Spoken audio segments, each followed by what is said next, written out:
За больш як месяц маўчання многія пыталіся, куды я знік. Ды нікуды я не знік. Увесь гэты час я думаў. Думаў пра тое, што рабіць далей і пра што размаўляць з вамі. Бо гэта ж вялікая адказнасць, праўда?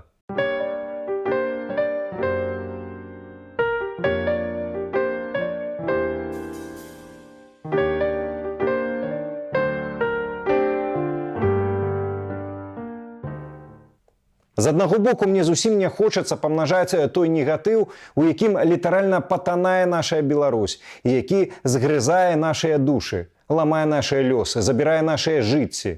Ды без мяне ўвесь беларускі YouTube літаральна забіты кантэнтам са знакам мінус. Ну а з іншага боку, дзе тая лінія, за якой пазітыў ператвараецца ў неадэкватнасць? Якія словы рэальна і каму могуць дапамагчы? Рэпрэсіі не спыняюцца, забітых ніхто не верне, з краіны ўжо не з'язджаюць, а бягуць. Які ж тут наогул можа быць пазітыў пасярод выпаленай, згвалтаванай Беларусі? Не ведаю, магчыма, гэта папросту нейкая выпаленасць і часовая дэзарыентацыя. Я чуў, што ў блогераў таксама гэтак бывае.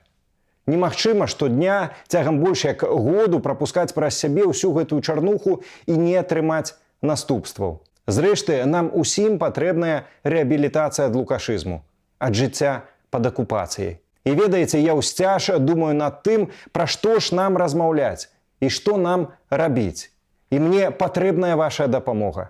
Калі ласка, падзяліцеся сваімі думкамі ў каментарах, як вы лічыце, пра што важна гаварыць сёння і што сёння важна рабіць найперш. Магчыма, у выніку з'явіцца новы ЧБ, дзякуючы менавіта вам.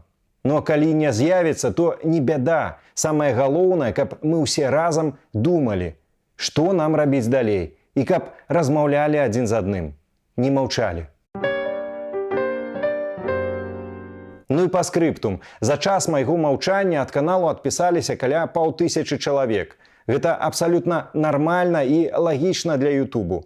Публікуеш відэа рэгулярна, прыходзяць новыя падпісчыкі. Бярэш паўзу, падпісчыкі сыходзяць. То бок на аўдыторыю, каб яна была, трэба працаваць і працаваць увесь час. Ведаеце, гэта як і наогул з намі ўсімі. Каб нас было больш, каб мы былі моцныя, каб выйшлі з лукашыскага палону на волю нашыя сябры і адзінадумцы, каб урэшце выкінуць лукашызм на сметнік гісторыі, таксама трэба працаваць. Не здавацца, не апускаць рукі. Хай патрошачкі, але ўвесь час ісці наперад. І тады ў нас абавязкова ўсё атрымаецца.